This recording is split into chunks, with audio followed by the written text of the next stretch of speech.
እንዴ አንቺስ ቢሆን ከዳጊ ጋር ኮለሌስ ያለ ልብት አፌ ቁርጥ ይበልሽ ጓደኛዬ እንኳንም እንደዚህ ልክ ነገርሽልኝ በሉ እኔን ተበቅ ዳጊን ደግሞ ለቀቅ አርጉት እሺ እኔም ብለው ማታ እነሱ ቤት እንዳደረሽ ነገረችሽ እኔ እኮ አላምንሽም ሲልባ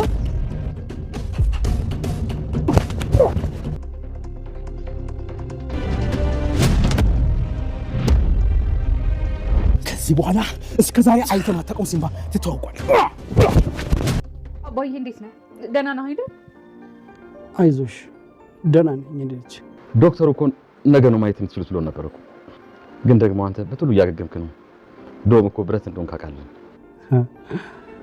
ጥይት የሚበሳው ብረት ማለት ነው ዛሬ ለኔ በለ ህይወትን አትነበራል እኔ ግን ፈጣሪ አጋጣሚ ስለፈጠረልኝ በጣም ደስ ብሎኛል እባክህ አባዬ እንደዚህ አትበል እኛ ምን ያህል እንደተጨነቅን ገና እኮ እዳን ከፍ ያልጨረስኩም እዳ ጦር አይደለም ሄደ ተሰካበት ነፃ ትወጣል አበዳሪ ሲሞት ይባላል እኮ ለይኩን እዳህን ላለመክፈል የግድ አበዳሪ መሞት አለበት ማን ነው አባዬ ላይ ተኩስ የነበረው ታዲያ ምን አስጨነቀ ጥይቱ እኮ አባትን አይደለም የሚመጣው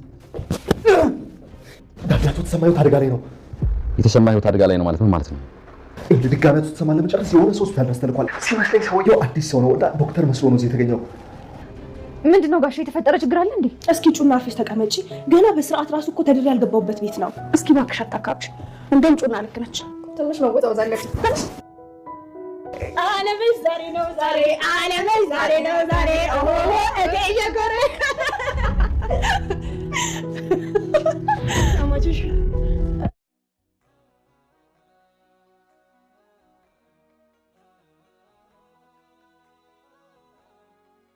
አቶ ተሰማ ከዚህ በፊት አቶ ለይኩንን ከርቶት የጓደኛ ልክ የሆነውን አቶ ለይኩንን የመጥፎ ጓደኛ ተምሳሌት መጥፎ ጓደኛ መጥፎ ወዳጅ ምን ይመስላል የሚለውን ከዚህ በፊት በአቶ ተሰማ ተመልክተን ነበር። ዛሬ ደግሞ እስከ ዛሬ ድረስ ሲበድለው ሲገፋው ለነበረው ለአቶ ለይኩን ካሳ ይሆን ዘንድ አቶ ተሰማ ራሱን ህይወቱን አሳልፎ ሰጥቷል። ለአቶ ለይኩን የተተኮሰውን ጥይት አቶ ተሰማ ወደ ራሱ ሲያረገው ምንም አላቅማማም ሁለት ጊዜ አላሰበም ነበር። እንደ እድል ሆኖም አቶ ተሰማም ተርፏል። ያቶ ተፈራ ሰዎችም በጀግናው ሲምባጅ ላይ ወድቀዋል። ሰላም ጤና ይስጥልን ወድና የተወደዳችሁ እንደምን አላችሁ በእያላችሁበት የዓለም ዳርቻ ሰላማችሁ በዘት ተተረፍ ይበል እያልን በአዲስ መጣን። በቅንነት ላይክ ሼር ሰብስክራይብ እያረጋችሁ ቤተሰብ አድርጉን። ያቶ ለይኩን ቤተሰብ እንግዲህ አንድ ጊዜ ደስታ አንድ ጊዜ ሀዘን አንድ ጊዜ ችግር አንድ ጊዜ ደግሞ ፌሽታ የሆነ ዛሬ ያለበት ደረጃ ላይ ደርሷል። እናም እንግዲህ የአምራን ሽምግልና በተከናወነበት እለት ነበረ በደስታቸው ማግስት አቶ ለይኩን ጓደኛው ካለበት ዲፕሬሽን እንዲወጣለት ያንን ሁሉ በደልና ግፍ ረስቶ እሱን ዘና ለማለት ታይዘው ሲወጡ አቶ ተፈራ በላካቸው ሰዎች ምክንያት እንግዲህ የትዛዙ ያቶ ለይኩንን ነፍስ መቀማት ነበር። አቶ ለይኩንን ግዴለው እሱን ገለህ ደግሞ በመሃል የሚገባ ካለ ሁሉንም እያጸዳችሁ ሄዱ ፋይሉን እስከምታገኙ ድረስ ሙሉ ቤተሰብም ማለቅ ካለበት ይለቁ የሚል ውሳኔ አስተላልፎ ነበር አቶ ተፈራ በላካቸው መሰረት መውጫ መግቢያው በሩ ላይ መተው አቶ ለይኩን በምን ሰዓት ይወጣል በምን ሰዓት ይገባል የሚለው ሳይቀር አጥንተው ቆመው እየተጠባበቁ ነበር። በተጠባበቁት መሰረት አቶ ለይኩንም እንግዲህ ከአቶ ተሰማ ጋር ወክ ለማድረግ ወጥቷል።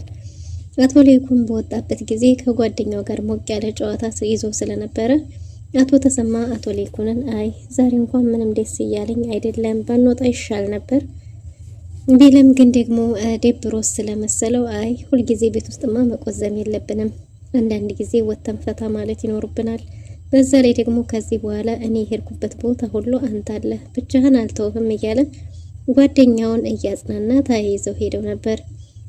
እናም እንግዲህ በመኪና ያለፉ መስለው አቶ ለይኩን ላይ ሽጉጥ ተተኩሶበታል። ይሄንንም ሽጉጥ አቶ ተሰማ እንግዲህ አቶ ለይኩንን ተኩስ ያቶ ለይኩንን ሞትም እንኳን ቢሆን እሱ ሊሞትለት ራሱን አሳልፎ ሰጥቷል ማለት ነው።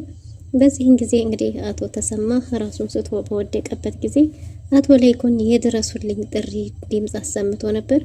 በዚህን ጊዜ ወይዘሮ ዝናሽና ኑሐሚን ቁጭ ብለው እየተጨዋወቱ በነበረበት ሰዓት ነበር የአቶ ለይኩን ድምጽ ድረሱልኝ ወንድሜን አሳጡኝ ድረሱልኝ የሚል ድምጽ የሰሙት። እየተሯሯጡ ወደ አቶ ለይኩን በሄዱ ጊዜ እንግዲህ የሚያግዛቸው አካል አምቡላንስ እንዲላክላቸው አድርገው ወደ ሆስፒታል ይዘውት ሄደዋል ማለት ነው። እናም እንግዲህ ወደ ሆስፒታል በሄዱበት ሆስፒታል ላይ ለአቶ ተሰማ ሽጉጡ እንዲወጣ ጥይቱ ውስጥ እንዲወጣ እንግዲህ ሰርጀሪ መሰራት እንዳለበት ተነግሯቸዋል። ሰርጀሪው በተሳካ ሁኔታ ከተጠናቀቀ በኋላ ግን ደግሞ አቶ ተሰማ ትንሽ መቆየት እንዳለበትና ሳምባውንም በጥቂቱም ቢሆን እንደጨለፈው ግን ደግሞ እድለኛ ሆኖ እንጂ ምናልባት ልቡንም ቢያገኙ ህይወቱን ሊያሳጣው ሊችለው የነበረ ተኩስ እንደነበረ ተናግሯል። እናም በዚህን ጊዜ አቶ ለይኩንም ለኔ ሲል ነው ይሄን ሁሉ ጥይቱ የተተኮሰው ለኔ ነበረ፣ ግን ደግሞ እሱ ለኔ የመጣውን ሞት ነው ሊሞትልኝ የነበረው ብሎ ለጓደኛው እጅግ በጣም አዝኗል ማለት ነው። እናም እንግዲህ ጓደኛቸው እስከሚነቃላቸው ድረስ በጉጉት እየተጠባበቁ ኑሐሚንም ስለ አባቷ የምትሰማው አኽባሪ አባቷን ድምጽ እስከምትሰማ ድረስ እጅግ በጣም ቤተሰቡ ተጨንቆ ነበር ማለት ነው። ይህን ነገር ሊያረጉት የሚችሉት እንግዲህ አንድም አቶ ኮማንደር፣ ሁለተኛው ደግሞ አቶ ተፈራ፣ ከነዚህ ሁለት ሰዎች የዘለለ ሌላ ማንም ጠላት የለንም፣ ማንም ሊያረገው አይችልም እያሉ ነበር። ዶክተሮቹ ሰርጀሪያቸው በተሳካ ሁኔታ ከተጠናቀቀ በኋላ እንግዲህ ለህግ ማሳወቅ እንዳለባቸው የሙያዊ ግዴታቸው እንደሆነ እንደ ባለሙያ በአደጋና እንደዚህ በጉዳት የሚመጡ ሰዎችን የመጡበትን ኬዝ ለህግ ማሳወቅ እንዳለባቸው፣ ይሄ ደግሞ ያሰራሩ አንዱ አካል እንደሆነ ተናግሯል። ግን ደግሞ እናቶ ለይኩንና ወይዘሮ ዝናሽ ለማን እንከሳለን እያሉ ነው። ገዳዮቻችን ራሳቸው የህግ ባለቤት ነን ፈራጅ ነን ያሉ ሰዎች ናቸው። ስለዚህ እኛ ለማን ነው የምናመለክተው? አሁንም መልሰን ለነሱ ብንሰጥ ያው ዞሮ ለኛው ነው ጠላትነቱ። ለማን እንሰጣለን? የትኛውን ፍትህ አግኝተን ለማን እንከሳለን እያሉ ነው። ዶክተሩም ጠላታችሁን የተኮሰውን ሰው ታውቃላችሁ ወይ ብሎ በጠየቀ ጊዜ አቶ ለይኩን ተሰማ የተመታው እኮ ለኔ የተተኮሰ ጥይት ነው፣ ጥይቱ ለኔ ነበር እንጂ ለተሰማ አልነበረም ብሏል።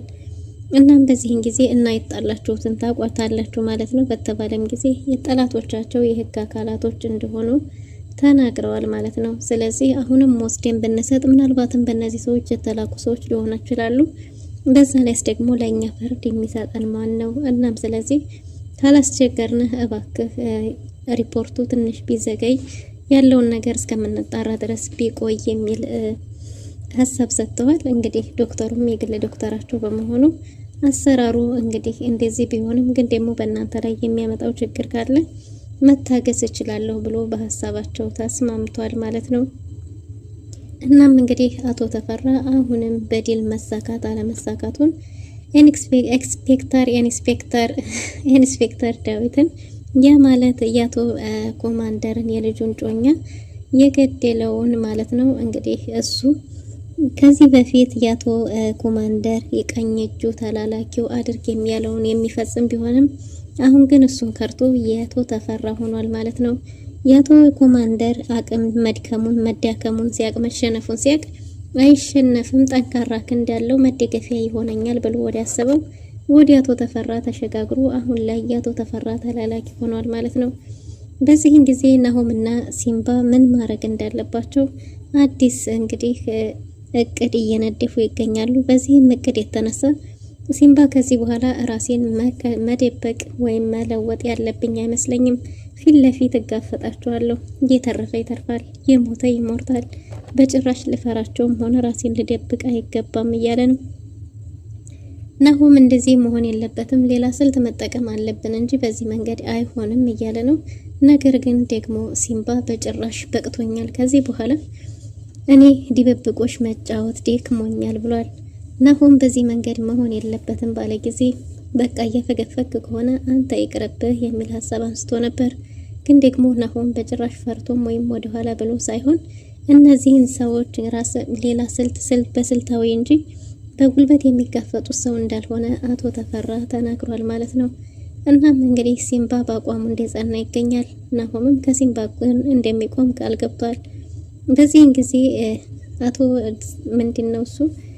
ፖሊሱ ዳዊት አቶ ተፈራ ጋር ሪፖርቱን የተከናወነውን ለማሳወቅ ወደሱ ሄዷል ማለት ነው።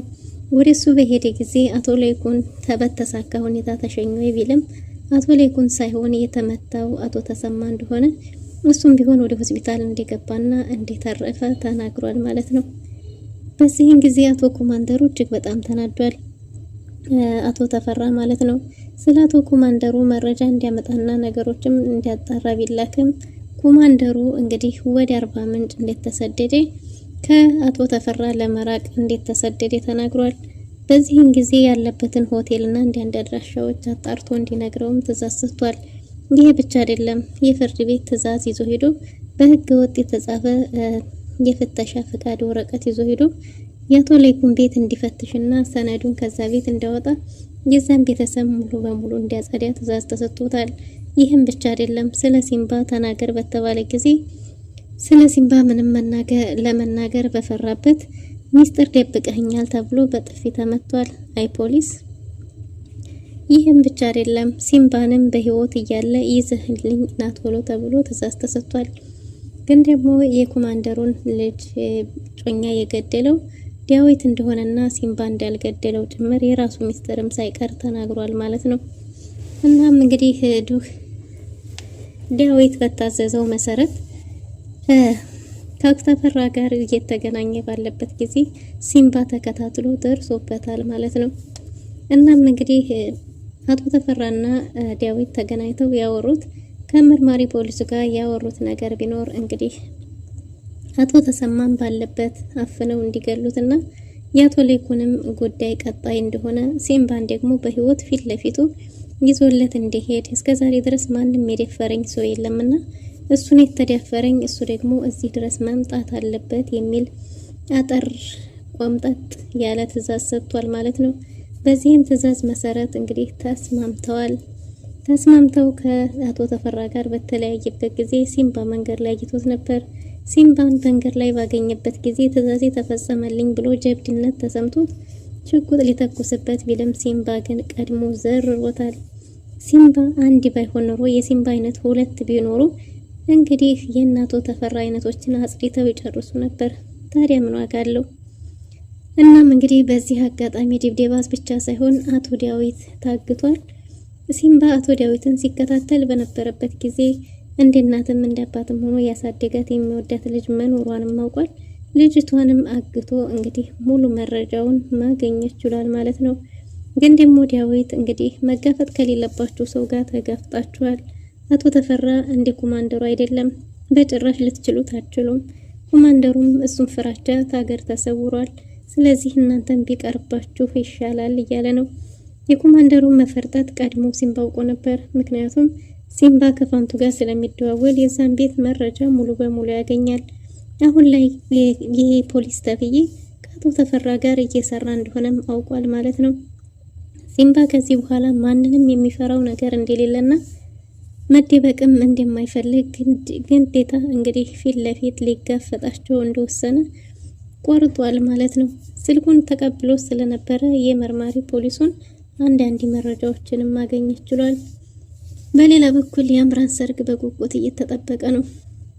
ቅሌት አይጣሽ የተባለችው አምራን ዛሬም በድጋሚ የቅሌት ካባዋን ተከናንባለች። ግን ደግሞ እንግዲህ የአምራን ሰርግ 15 ቀን በመቆረጡ የዶክተሩ እናት እጅግ በጣም የሰርጉ ቀን እንደረዘመባትና ለምን ይሄን ያህል ጊዜ ተሰጠ የሚል አስተያየትም አቅርባለች ማለት ነው።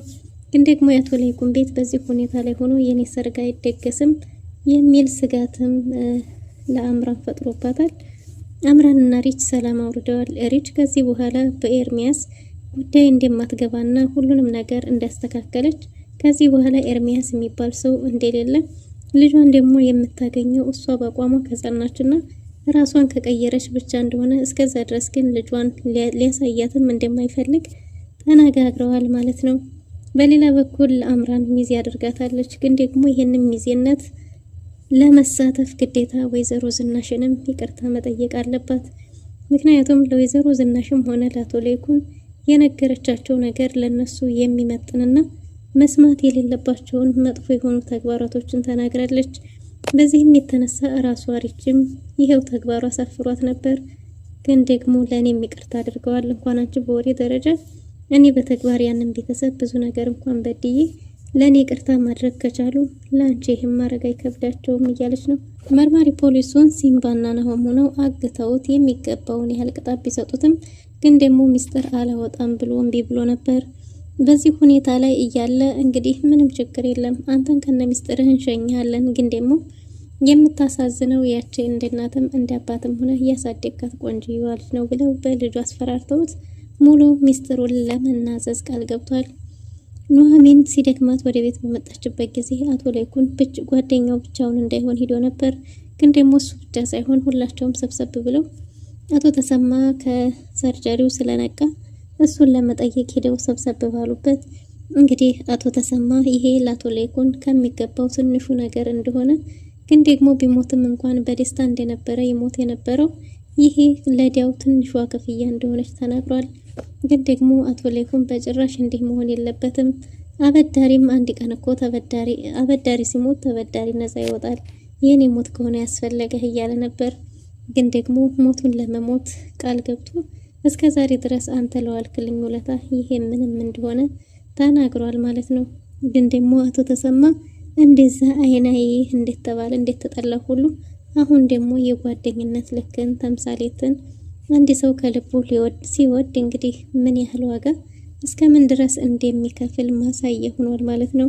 በዚህም ሙሉ ቤተሰቡ መቼም የማንረሳው ትልቅ ውለታ ውለህብናል፣ መቼም ቢሆን ይሄን ነገር ልንረሳ አንችልም ብለው ቃል ገብተውለታል። አቶ ተሰማም እንግዲህ በሆነው ነገር እድለኛ ደስተኛ መሆኑን ተናግሯል። ግን ደግሞ አቶ ተሰማ ክትትል መደረግ አለበት ስለተባለ እዛ ሆስፒታል እንዲቆይ ተወስኗል። ግን ደግሞ ወደ ሆስፒታሉ የዶክተር ልብስ የለበሰ ጸጉረ ልብስ ሰው እንደገባ ታውቋል። አቶ ሲምባና ናሆም ይሄን ሰው በያግቱ ኑሮ ይህን ሚስጥር ማወቅ አይቻልም ነበር። ምናልባትም አቶ ተሰማም ሊሞት ይችል ነበር።